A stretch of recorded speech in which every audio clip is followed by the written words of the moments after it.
tugezeeko ku Muwada Nkunyingi ono nga yagenda okukwata ye mulonde owa Kyaddondo East ng'agenda ewa Honorable Kyagulanyi Ssentamu ye ebibyo bitambudde bityakiriziddwa okuyingira oba naye alagiddwa okudda gy'avangamu.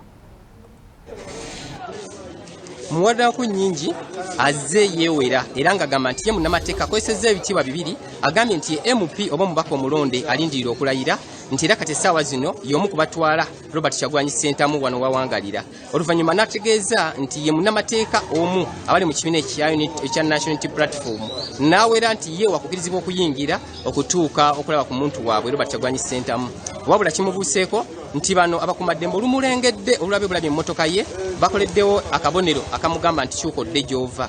Ono asigadde atwala emmotoka mu maaso ng'alinga agala okuwaganya okugezaako okukozesa empaka okuyitawo obuyisi. Wabula abakumaddembe bavuddeyo gye babadde bekwese abalala gye babadde batudde mu bisiikirize ne bayimirira mu maaso mu bukamba obwa waggulu, abalala ne batandikirawo okukwata emmundu ne zibadda mu ngalo ne bamulaga akabonero akamugamba nti dda gy'olaga.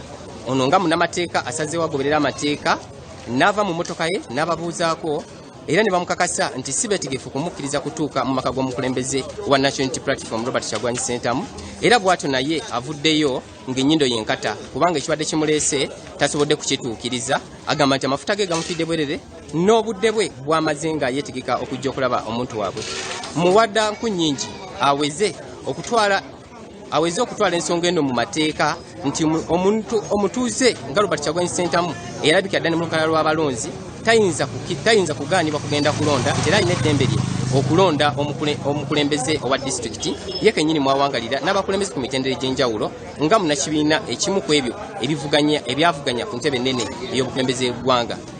Nsigadde nze Titus Jemba wane Magere nkakasa nti tujja genda maaso n'okubatuusaako ebigenda mu maaso mu ggwanga naddala wano mu bitundu by'e Magere omukulu Robert Kyagulanyi Ssentamu mwawangalira.